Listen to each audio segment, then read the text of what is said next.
I hope this Motivational Monday will be a good start for you to kickstart your week and also learn some tips from our fellow coaches. So today with us, this is actually a female edition. So we have our very own female coaches with us. Firstly, we have Chea Rong. She is actually a head coach of the shooting academy in the Singapore Sports School, and also she was a recipient of the Singapore Coach Medallion in 2019 in the high performance category, and also a certified international federation trainer, conducted courses in Singapore, Thailand, Laos, and even India. So she has a good coaching track record.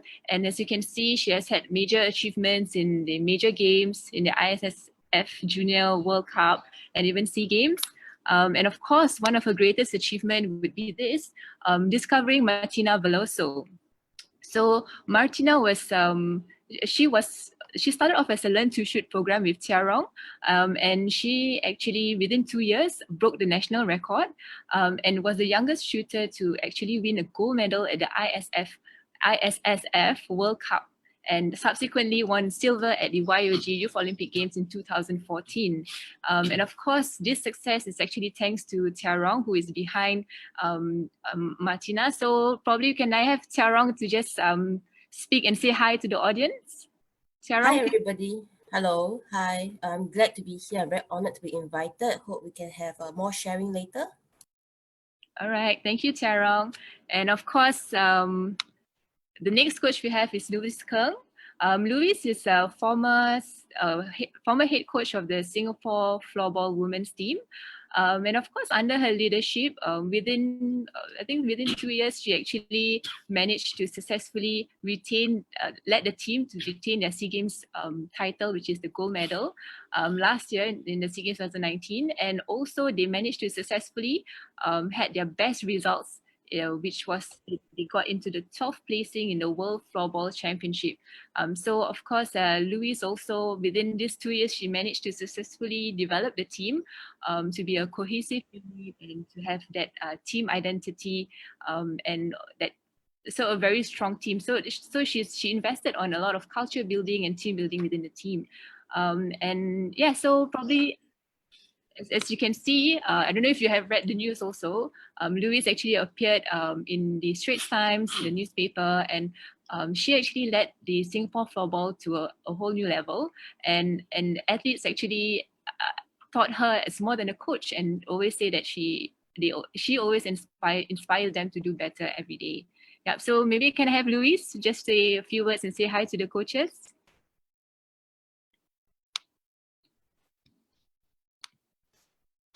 Okay, hi guys. Great to be here on a Monday, and very honored to be able to share with everybody. I see some familiar faces here, so thank you for attending this sharing, and hopefully what I'm about to share with you will help you in helping your teams, like team development of a positive team culture. Thanks. All right, thank you, Louise. So it's a very privilege for us to have these two female coaches today to share how they have actually helped to shape their athletes in terms of their relationship with their athletes, their engagement, and even motivation in motivating their athletes. They will also share on how they actually upskill themselves also to cope with the coaching stresses. And of course, during this period, it's a good time for us to reflect also on our coaching practices and how we can improve our relationship with athletes, because we know that one of the key success to coaching is, of course, having that good relationship with our athletes. So what better way than to have these two female coaches here with us to share? Probably let's have Louise to start off. And also these two coaches have two good perspectives, because Louise will give you a perspective on developing your team and also in terms of having that relationship with adult athletes. But for Chea Rong, she actually is an individual sport. So how on a one-to-one level, an individual level, how do you develop your relationship with your athlete, and also from youth and all the way to high performance?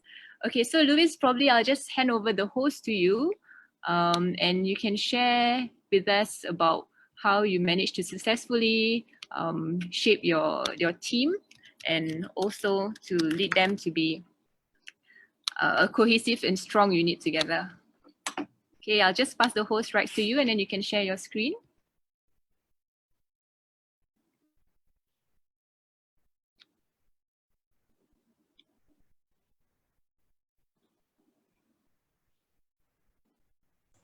So everyone can see my screen, I guess. Let me just put it on full screen mode. Okay, so thanks for your attention. Yeah. So this is basically the Singapore women's floorball team that I've coached since when I took over the head coach role in July 2017 all the way to December 2019. So this encompasses who we are, what the team represents, whether is it we're tired during training camps or we have achieved our greatest successes in the various areas or travel overseas for some overseas tournaments against European clubs. This is what we have done and we have been throughout the entire 2.5 years that I was in charge of the team. So first things first, maybe I'll just share with you what my coaching philosophy is. My coaching philosophy basically is to trust in the process. Okay, coaches, we need to trust the process that we have to consider into developing our team, whether is it in terms of the tactical aspect, but as well as developing and molding our players into one.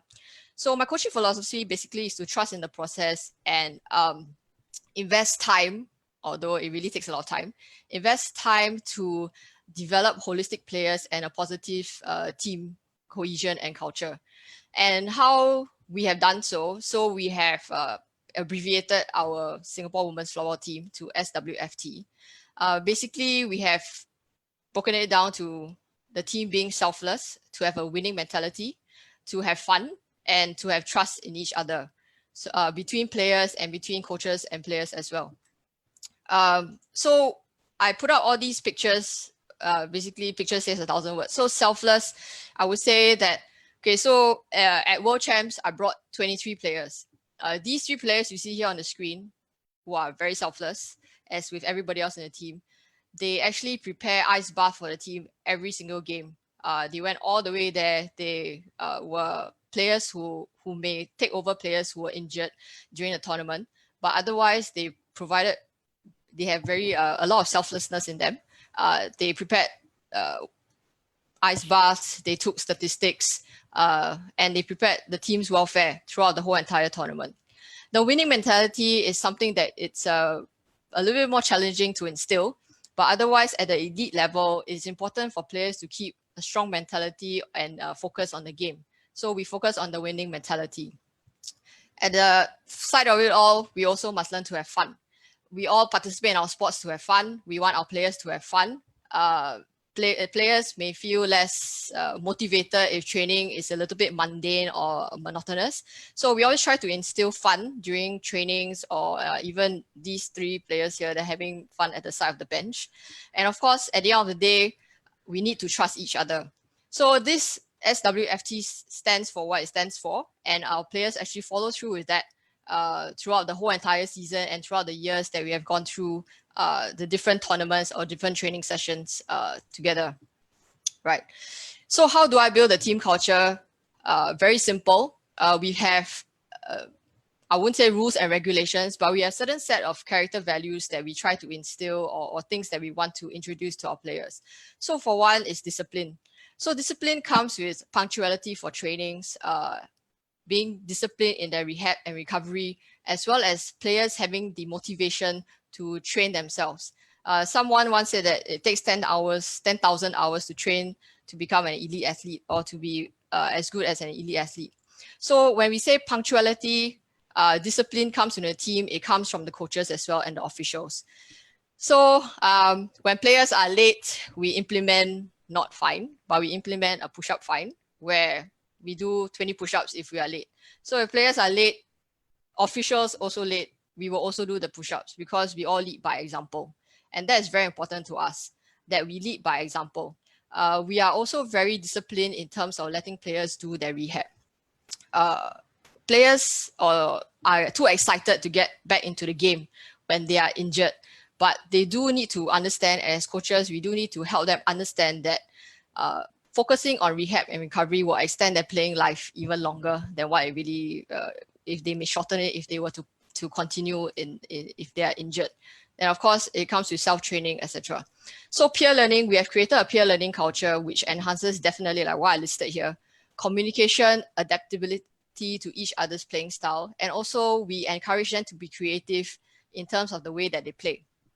Of course, there's tactics and strategies to follow, but of course, in floorball, we have different lines of players, and each line of 5 players have to work together to score a goal or to defend properly. So in this way, when they peer teach and they peer learn from each other, it encourages greater communication in the whole entire line and eventually for the whole entire team. Accountability is very important to us in the team. So in the team, I've set up different sets of committees. I've individuals that are in charge of the social media platforms. So whether it's Facebook, Instagram, they take charge of that, and as well as the content. Individual duties also include logistics. Individuals that are in charge of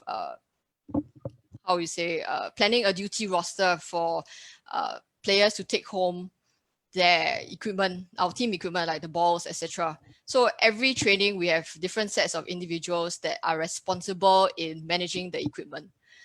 We also have the outreach team, for example, that manages external events or activities that as the national team, we are expected to perform our duties to outreach to secondary schools or outreach training program or corporate programs for our sponsors. This is what we do. And then individual duties, like I mentioned, everybody has a part to play. And this includes overseas duties. So we travel for overseas training, etc.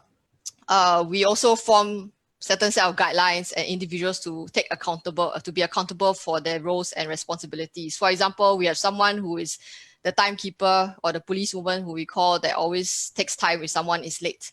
And then we have others, again, logistics, team welfare in terms of, for example, taking care of the recovery food if it's an overseas tournament, etc. So we all are accountable for that. My team captains are the ones that help us manage the team as well. So when we have individual duties, it also includes every week or every single training session, the captains are not the only ones leading the whole entire warm-up or cool down. Everybody is responsible for that. A lot of times we just follow and we don't, or players tend to forget what is being done. So when we list down different duties every single training for individuals to be responsible to do warm up and cool down, everyone is more aware of what needs to be done for this kind of warm ups as well. The other form of thing that we look at is also players development. So we are fortunate to have SSI help us in the areas of nutrition and rehab and sports psychology as well. But on our part, I have a trainer, Yati. I think she's in this sharing as well. She actually helps the players to understand better about their rehab and recovery, and as well as the certain aspects of mobility, strength and conditioning that players are more aware of. So it took a while for us to help players understand that they should and must recover in order to get back onto the court better and stronger. The other area that we look at is we help players with creating their personal outcome and process goal. So outcome goals, as what we know, is, for example, a player wants to become a formidable forward. But in order to be a formidable forward or a striker in some sports, there's a process towards trying to achieve that target of being a formidable striker. So what does it mean? It can mean, for example, daily training sessions. What do I need to achieve? My own self-training methods and drills and activities that I need to do. Okay, this comes as part of the process goals that we have highlighted. The challenges that I faced, developing a team's attitude of gratitude is very important to us. We may take things for granted at times, but that is why we share information with players that we can disclose regarding administrative matters that are related to the team. So when we do so, players understand what we have gone through or what the officials are going through. Because we manage a wide range of administrative tasks behind the scenes, we all know that we do a lot of work. So it allows us to help players understand the processes, whether it's administrative or team management processes that we go through. They feel that they are being cared for, which is really important to us. And in a sense that they develop an attitude of gratitude. The other area is emotional investment. The coaches and officials and we do spend a lot of time to manage the players, welfare, and other aspects of floorball or out of floorball that they want to share with us to let them know that we do really care about them. It's not about team performance or individual performance at a game. We have good days, we have bad days. That is for sure. On Monday, a player may be playing very well, but on Wednesday, this same player may be having a downtime. So we have to go and find out, is it because of work stresses? Is it because there's something that's happening? There's exams coming up, really very stressed because of project works, etc. So we do invest a lot of time and of course the emotional investment to develop and understand our players even more in that sense. And we as officials and coaches, we do spend time doing this as well. To address the fun element of SWFT, we find possibilities and ways to break the monotony of training. We all play our sports for fun. When we reach a certain level because of our passion or our willingness to, want to excel in our sport itself, we are very invested in that. But often, sometimes we forget to have fun. So coaches, we have the responsibility or we have the chance to bring back the fun of the sport for the players and develop the passion further for them so that they will enjoy coming to training rather than having players drag themselves to training because they may have I have no choice but to go for training. So how do we break that monotony of training? So a lot of times we plan for activities, fun physical activities before game. Sometimes it is a PT session in between training to break the monotony of training itself. And then, we allow players to have fun. So all these pictures that I've shared with you are really things that we do. So for example, all of us on the train, we're actually going for training during training camp. Over here, we are actually having fun before international game because you break the tension that is or the pressure that the players have. And that is important because players usually feel the pressure to perform. But if you let them have fun, become more relaxed, they feel ready to go on court, knowing that I know everybody has got my back. So we do have these kind of activities that we have. We celebrate birthdays monthly, during training camp, or is it after training, we have cakes and stuff. And then once in a while, we have team bonding activities. So this has helped me develop the team that I have had to the pleasure to train for the past 2.5 years. I must admit, it was not an easy ride. It's any other team that you coach, it's not an easy ride, especially if you have to coach a bunch of elite athletes coming from several different clubs, and they are the best of the best. So that in itself is very challenging because they may be enemies during the league, but when they come together, they are actually one team.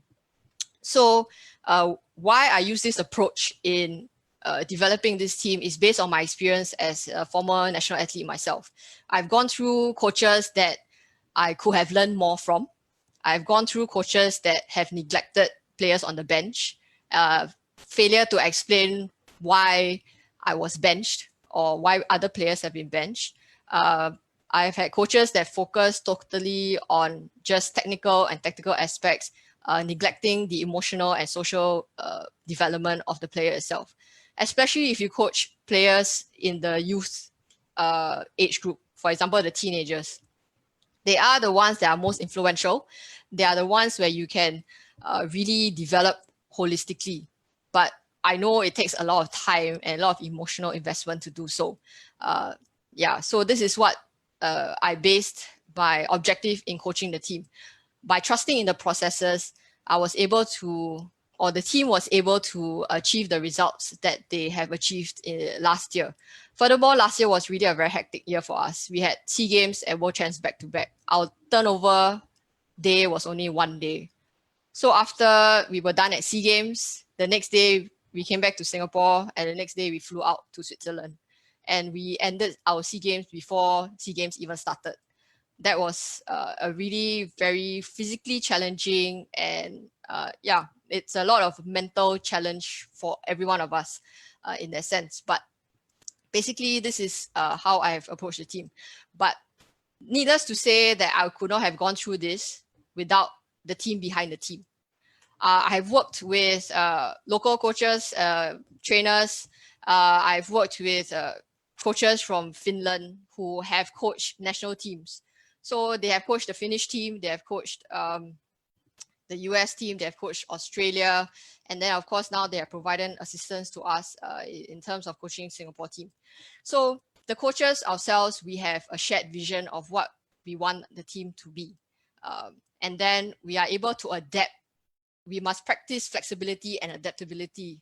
My players' age range from 18 to 31. So 18 being the youngest poly-going student versus a working adult and a whole entire spectrum. So we have to be able to adapt to how the players are feeling before training even starts, right? So that is one. We lead by example.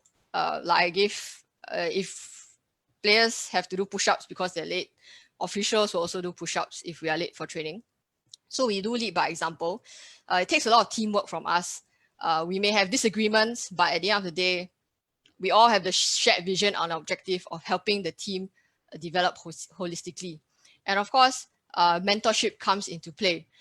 With the Finnish coaches who have the immense amount of experience they have in this sport, it has definitely helped us understand better how to develop tactics, strategies, even how to plan for technical kind of drills and activities from their perspective because of their experience. So I go through mentorship to these coaches as well.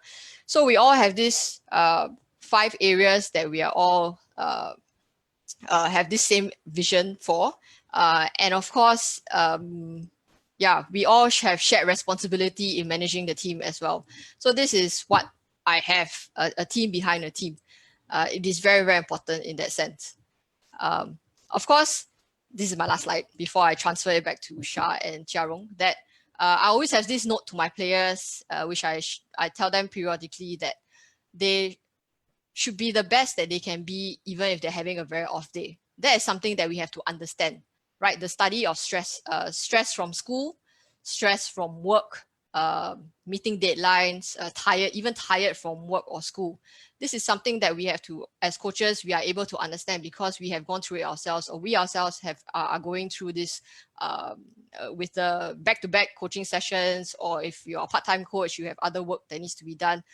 All of us have bad days. But if they can be the best that they can be, even if it's even it's an off day, I think it is something that we have to remind them. None of us are perfect. That's why we have to remind ourselves. So this is something that we also have to remind players that they just have to be the best they can be for that day, even if it's not their usual 100%, but it's their 100% for that day. And of course, is for the players to be humble and to be great. And great, I split it down to the acronym of being grateful, to have an attitude of gratitude, to be respectful of teammates, officials, opponents, to be empathetic. Basically, we don't judge. We try not to judge others because we will never know unless we put ourselves in that person's shoes.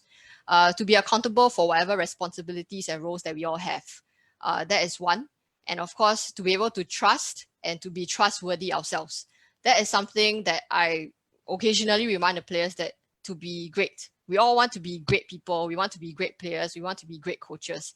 But great to us, or to me, it means grateful, respectful, empathetic, accountable, and to be trustworthy.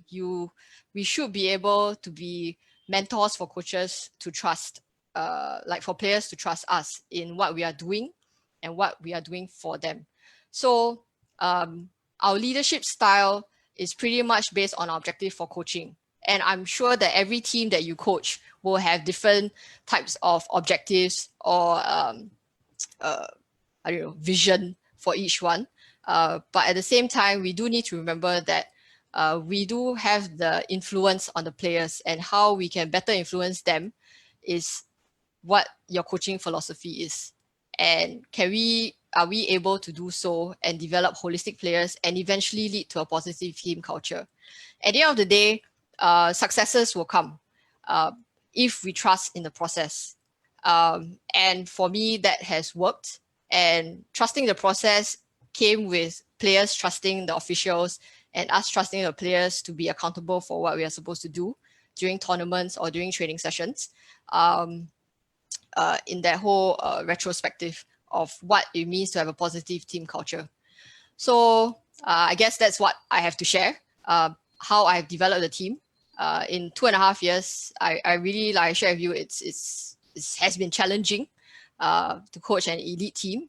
Hopefully, the coaches here are able to pick up certain tips, or I hope I was useful or helpful enough to provide you with certain tips on how to start off with developing a team culture. What is it? Team tradition.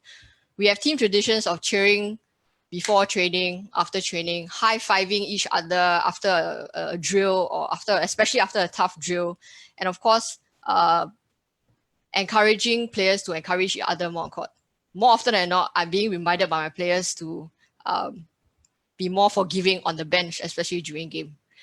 Because we will have a lot of emotions in us, like you want to yell, but at the same time, nope, okay, we try to maintain this composure.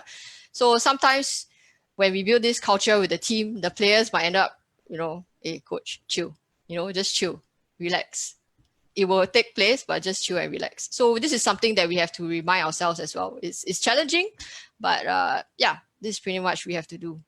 So I'll pass it on back to Shah, I guess. Yes, I really reclaim host Louise. Okay. Thank you for the sharing. Yep. Just want to ask you. I mean, we have a comment from Albert saying that is what you did was so very impressive, and you sound more like a manager than a coach because it seems that you're doing quite a lot of things. But it's true. I mean, if you trust in the process, but I think before trusting the process, or before having that trust within the team, how do you in the beginning, when you have this team in front of you, how do you actually manage their differences and the conflict that they may have amongst each other? Because I think I believe that will be the beginning, and then when they start trusting each other, then subsequently the team learn to have that level of trust and respect with one another.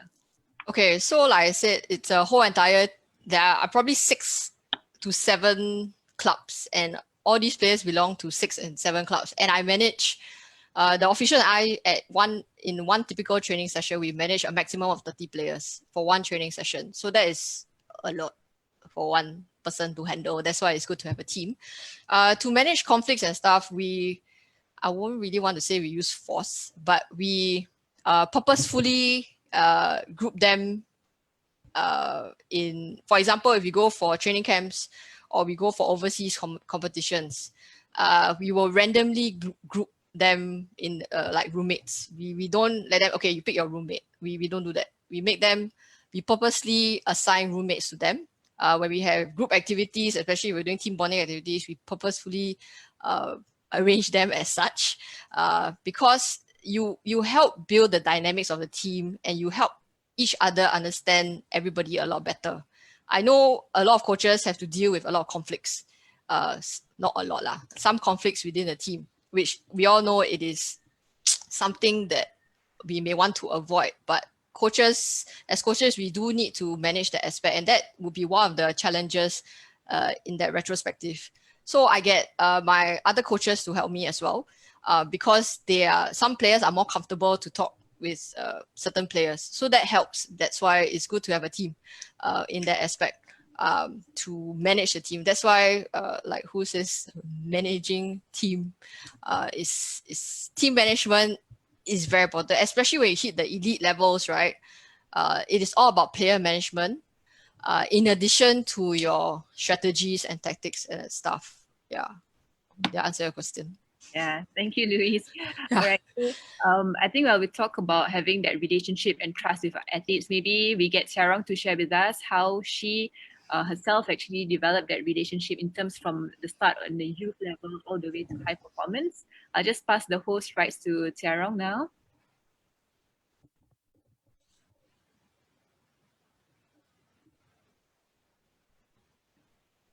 Hi everybody, just give me a minute when I share my slides. Yes, can you guys see? Yes. You can see the slides, huh? Okay. Okay. So, okay, these are my shooters. Okay, so my shooters, I'm from Singapore Sports School, so I'm in the shooting academy. I'm a shooting coach.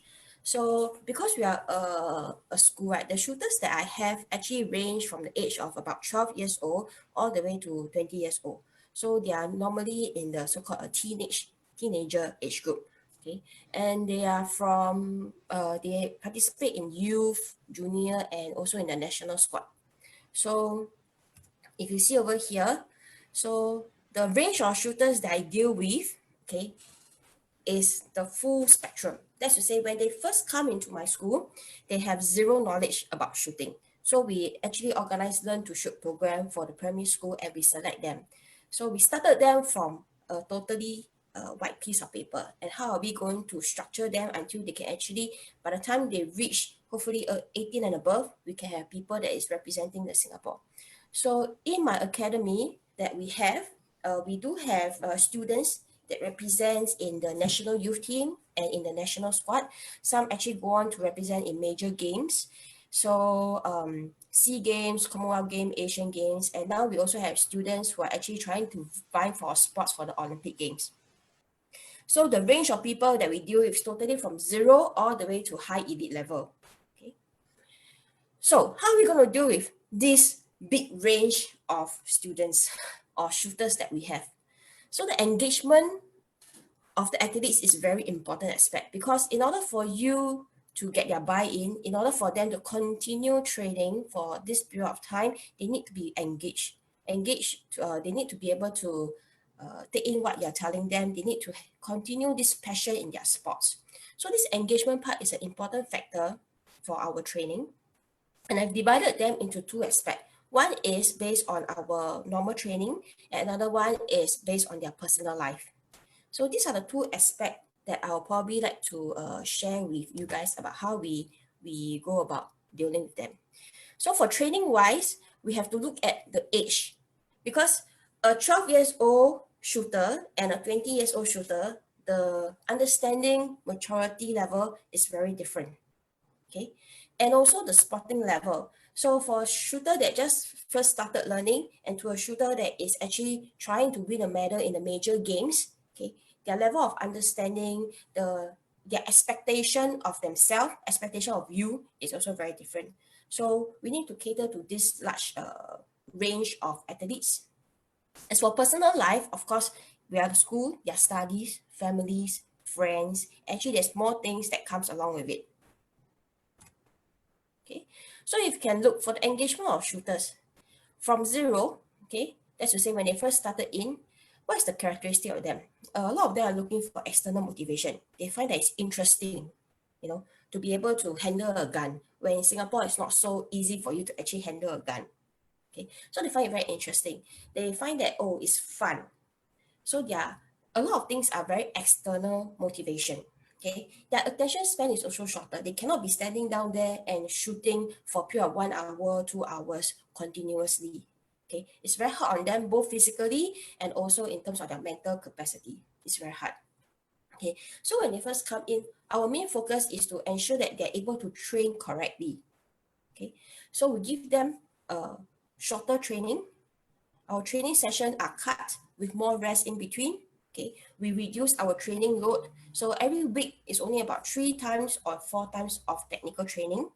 Okay, and a lot of this training at the beginning is mostly instruction based. Okay, so what we try to achieve is every time they come for training, they're in a good state, physical and mental state, and they can train correctly.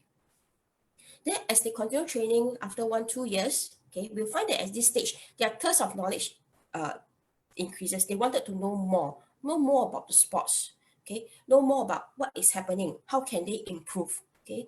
At this point in time, okay, probably they're about 15 years old to 16 years old, 17 years old. What we do is we increase their training frequency to about 4 to 7 times per week.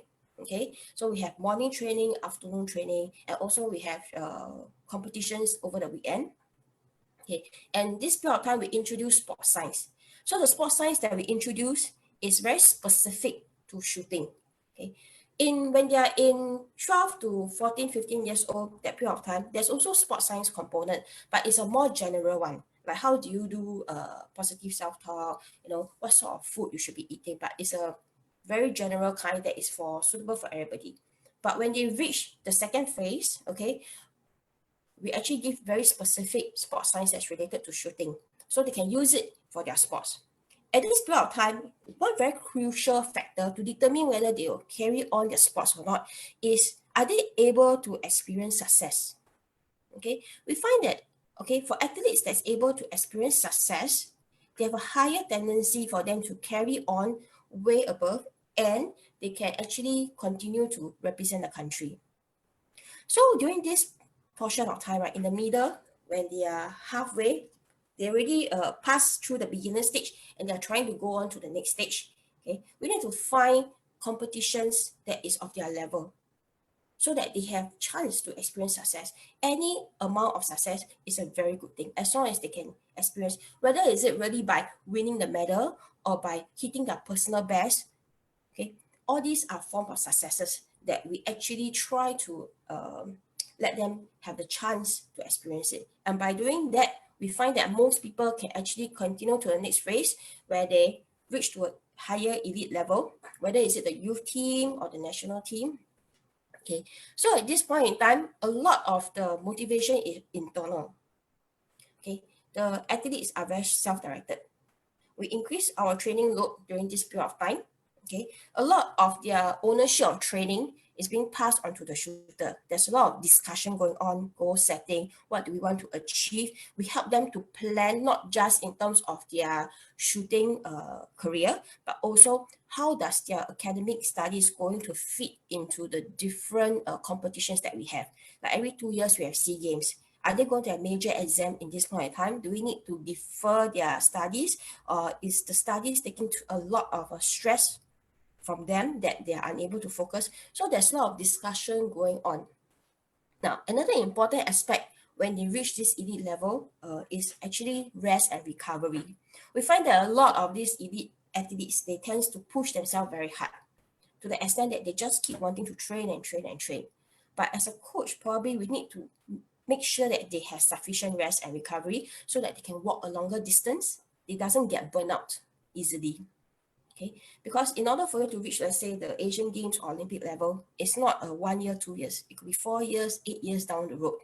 So we need to make sure that they are able to sustain for this whole journey.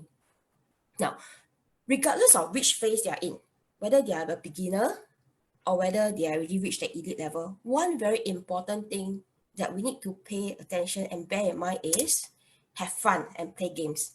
I think just now Louise also mentioned a lot of time of having fun.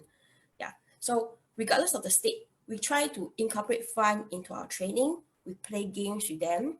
We take them away from the monotony of daily training. And these are what we actually do. Okay. So once a week, every week we have these weekly activities. Okay, so this is the time where we try and build our team spirit, build our team culture, build the knowledge of our athletes. So we can play games. Okay, we have different games that we play with them. Some are individual games, some are teamwork games, some are moving games. Normally we go for those movement games because shooting is already a very static sport where we just stand down there and we're not supposed to have much movement. So on these weekly activities, we try to get them to run, to play. We try to play team games, basketball, play floorball, things like that. So that there's interaction among the athletes and they get to know each other better. Okay. Then we also have this responsibility, or like what Louise has said, accountability. So they are supposed to manage their environment as well. So if the range belongs to them, they have to help to keep the range clean and neat. So they will do range cleaning, they will do their guns cleaning, they will take care of their equipment, and they will wipe down the whole place. So different weeks we have different activities. And we also have this knowledge base. So we will actually arrange lessons for them. It could be technical lessons that is related to shooting. It can be sports science lessons, nutrition, mental skills, okay, it can be some testing, sports science testing like force plate. So these are the different things that we have every week that we arrange for our students to take them away from the training. Okay. So as we carry on, okay, we go on to the personal life.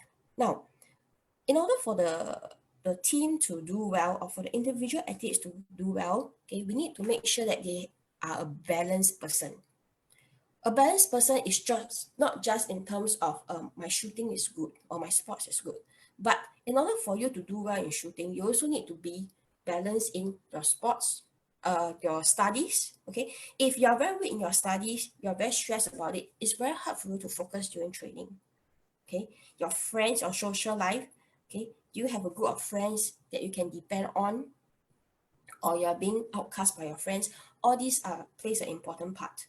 How about your family? You know, some may be undergoing their parents may be undergoing divorce. Some may not have a very well family, and some may have financial issues that maybe they are unable to even have their lunch. You know, and definitely at the age group of shooters that I'm handling, BGR also plays a very important part. So if they have quarrels with their boyfriends, girlfriends, you know, all this will affect their training. So we do pay a lot of attention to how they are coping in terms of their personal life, and we do this through a lot of informal settings. You know, have a one-to-one talk, have a small group talks among the team, those that is able to relate more. Okay, and that's when we go for overseas trip, we will have our meals together. So these are very good opportunities for us to get to know them, and they need to trust us before they will open up. You know, open up about their life, because you know at this age probably BGR is not something that we recommend, but it's hard to avoid. In fact, it is you can't avoid it. It's part of life. Okay, so although we don't recommend it, but we do want to know that what is happening in their life, and we do want to be there for them if anything happens. So they have to treat us as a friend, that they feel comfortable enough to let us know, hey, probably this person is chasing me, or I'm trying to chase a girl, you know, things like that. And if anything happens, we'll always be there to give them a helping hand, to lend them the support that they require. So for personal life wise, these are the few aspects that we are actually interested in, and we hope that the athletes will be willing to share with us. So that's how we work with them. Okay, Rong, sorry, can I just jump in a bit? Yes. So while you talk about personal life, I think the commonality for Louise also should talk about knowing about the athletes' personal lives and how they are doing. How do you then draw that boundary, you know, of having that relationship with your athletes, being professional as a coach, but at the same time, they can actually still come to you to tell you about their problems or anything at all? How do you draw that boundary then? Okay. I think the way I interact with my shooters is when we are at the shooting range, at the firing line, okay, is a very clear-cut coach and athlete relationship. So when we are there, they actually we are serious. Okay, they do not have this kind of they do not negotiate, or they do not come with other personal things. But once we step out of the shooting line, right, then as we start to talk about study, something that is not so invading. You know, over 1 year, 2 years, when the trust is being built, they will start to tell you about their personal life. Okay, and not only that, because I work in a school environment, so we have a lot of other stuff like teachers, mentors, we have boarding staff that we will meet up on a regular basis to actually flag up, is there any issue with any of the students? So we know the students not just from one aspect of their life, like training, but we also know from their boarding, we also know from their academic point of view. So we have a more probably a 360 view of how this athlete is like. So if there's any help that's required, okay, we need to recognize something. We do not know everything. Okay, as a coach, there are always things that we do not know, and we are not proficient in it. So once we realize that probably the issue is getting bigger, or is something that is beyond our control, or beyond what we can actually help, we need to get the relevant professional to help out. Okay, so we need to approach the correct person to help this particular athlete when things are beyond our control anymore. So we can have the school counselors, we can look for their mentors. So there's quite a lot of support people in my environment that I can actually go and look for help when I realize that, hey, this is beyond my ability to actually help this particular athlete.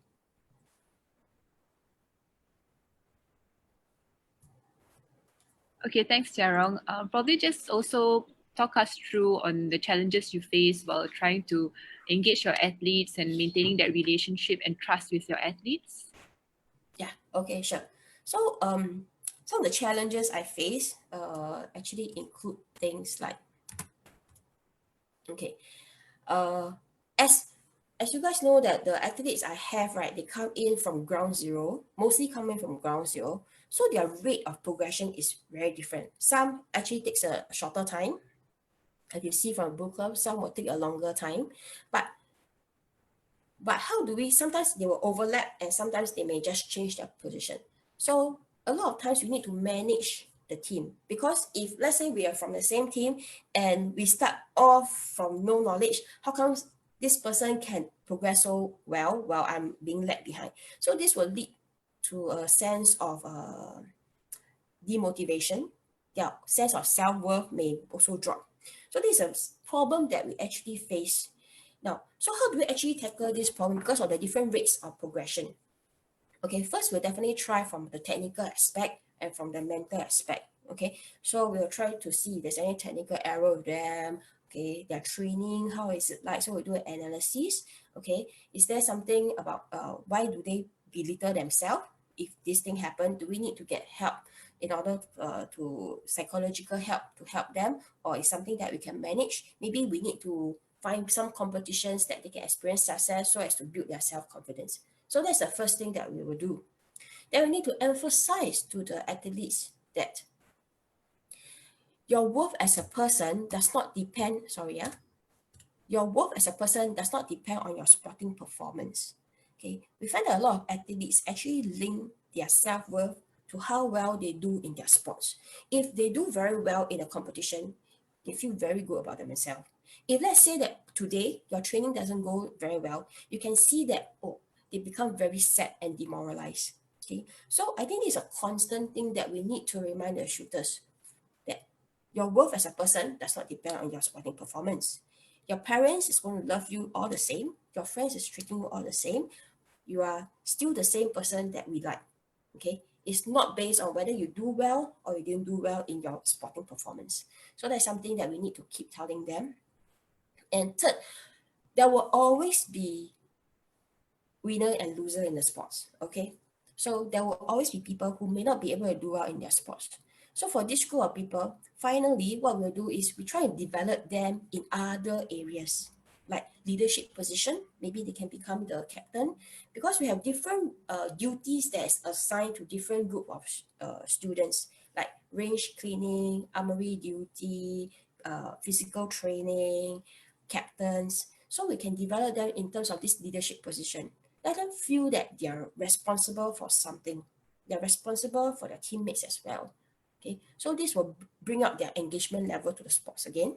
Okay, their buddies to junior athletes so that they are a good role model. It doesn't mean that you need to do well in your sports before you can be a good role model, but your attitude, okay, your training attitude, the way you handle things, all this could be good role model to the junior athletes. And also, we also guide them in how to conduct competitions, how they can also help us in our Learn to Shoot program.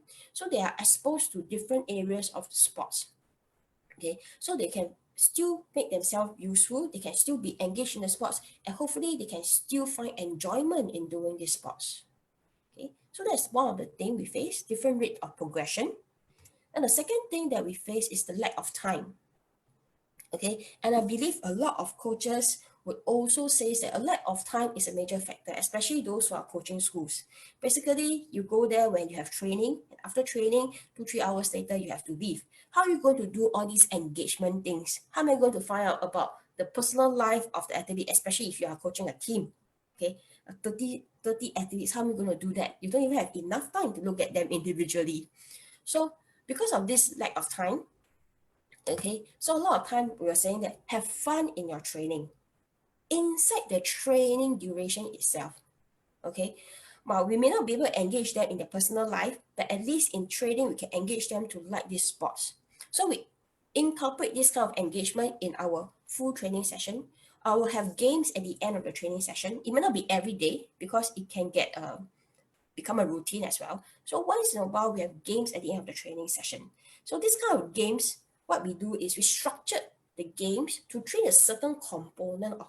It could be a technical skills, it could be a tactical skills, it could be any skill sets that you want to train, but you make it into a game. Okay, so for example, I would say that okay, now we are going to play a game.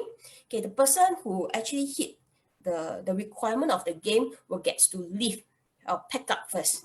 Okay, as a form of reward, or sometimes you can give small little gifts. Okay, so for example, changing of lanes. Now it's always possible that during competition the lanes break down.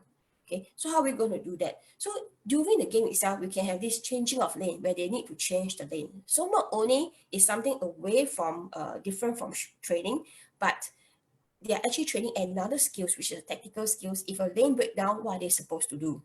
Okay, call the shots. So instead of every time shooting a 10, okay, even if you shoot a 9, as long as you can call the shots where your shot land, what score do you achieve, you get the points. And if you have enough points, you get to leave first. So you reward the person not just because I shoot very well, but actually because of a certain skill sets that they have that you want them to train and they're able to do well. Okay, so you shoot a particular score, not a 10 point. It can be I want to shoot an 8 point in the 3 o'clock direction. So they learn how to sight their gun. So these are the different technical skills that we can incorporate into our game at the end of training. It's different from just shooting, okay, but it does train certain technical components as well. So these are some of the challenges I brought up two for today. So these are what we actually try to engage them lah. Okay, thank you, Rong. That's really good information. We have one question from Albert asking, what sort of mental training do your athletes go through to assist them in this area? Probably you can share. Okay, so for mental training, we have different types. Self-awareness. Right now, what we're doing is self-awareness because a lot of people are not aware of how they are feeling. So we want to bring this self-awareness to them. So even during this circuit breaker time, we are actually doing this mental training with a self-awareness module. So we give them some notes, okay, and there's questions that they need to do reflective, how they think about certain things, and we'll go through with them. Then we also do things like mindfulness training, okay, and we also teach them how to do breathing control. Yes, breathing control. How do you use breathing to actually try and reduce your anxiety level, reduce your heart rate, so that we can actually do the shooting better. Yeah. So these are a few things that we actually try. Yeah. All right, thank you very much, Rong. I will get the post back. Give me a moment.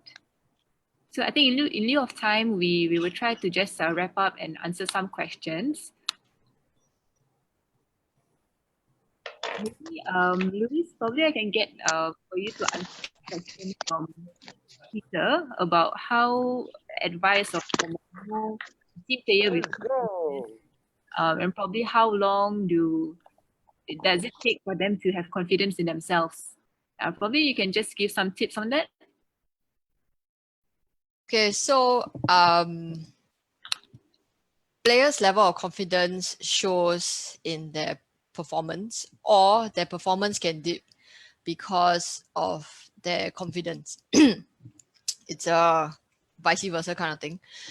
So what we do is we actually talk to the player individually and find out more about what we can do to help, or what issues are they facing. Is it because they feel the pressure from their teammates to perform because everybody else in their whole entire line is performing except this individual? Or is it in general that they feel they could have done better in that sense? So we actually sit down with the players, or we talk to the players, whether it's myself or me and another coach, or me and the trainer, to help them understand. Because once we have built this environment of trust with the player, they trust us to understand their situation, thereafter, we help them in setting or guide them accordingly into setting goals for themselves.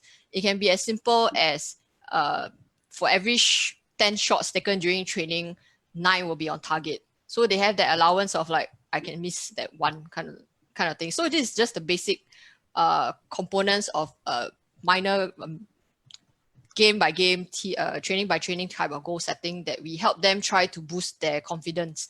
And then of course, because the team is very cohesive, closer friends of certain players will also encourage them and talk to them. And then that's where we do all the high fives. The high fives during training actually really helps. And of course, the team cheers and etc. And what we do during then, it really helps the player boost their confidence. We also seek help from the sports psychologists at SSI where required. And the sports psychologists have done a great job in helping us to boost the confidence of these players. And we always do like periodic checks with the players as well, because it helps us to understand if these players have actually basically their performance have improved. So we can tell whether this help in building their self-confidence via the various avenues that we have used that have helped them. Yeah. Okay, thank you, Louise. Just give me a moment. Okay, so any other questions? You want to just type it in the group chat? Or you can just on your mic, and if you have any questions to Louise or Rong, just feel free to ask. I think that the good part about this session, we can see the common themes about them sharing of having that relationship with the athletes is being engaged in their personal lives, having that trust level with your athletes, and also giving or always injecting fun in their training sessions, and also accountability. So I think these are really good takeaways that we can have from Louise and Rong. Just give me a moment. So there's one question from Facebook Live from Lawrence asking, as a coach, what are the must-see criteria you wish to see before you upgrade their current level to the next level? So probably Rong or Louise, you can share about that.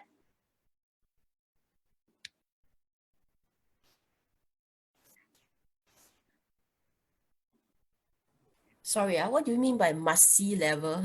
The criteria to look out for if you see that potential in the athletes. What are the main criteria, maybe from learn to shoot program? What are the key factors to look out for that you think that they can actually progress to the next level? Okay, because for different levels, I think you look out for different things, right? So if I say that from a shooter that has totally no shooting background, and how we can roughly see whether the person may be able to shoot or not be able to shoot, then it's actually not really by scores, but we do a lot of other assessments like the coachability. So if I'm going to coach you a particular skills, okay, how well are you able to learn and execute these skills? I think it's more important than the scores that you achieve. Yeah. How well are you able to change what you are doing now? Are you willing to change what you are doing now to learn these skills, or you are very fixed on, hey, this is what I've been doing. If I'm going to change now, my results will drop, and I'm not willing to do that. So it's very hard, But in order for you to proceed further, probably you may need to make the changes. And when we make the changes, you will see a drop in your scores. So these are the things that we are looking out for when we try to select shooters. Are you willing to change? Are you coachable? How stable you are. All this. The rest are technical things, like how stable you are, what's your grouping size, things like that. But for the non-technical one, probably I think the attitude plays a big part. Yeah. Then as we continue up into once you already started shooting, you go for competitions already. Then for shooting for us, it's actually quite simple because we have scores. So it's based on the scores that you are able to achieve. Then you can actually reach to your national youth team, national team, and being selected for overseas competition. That's for shooting. All right, thank you, Rong. I think in lieu of time, we will proceed on. Or for all other questions, we will take it back, and then we will try to look into them and get Rong and Louise to answer them as well. So really big thanks to Rong and Louise for doing this. I think they are really good information, and for good things or factors for coaches to learn. So for everyone, please do give in your feedback by doing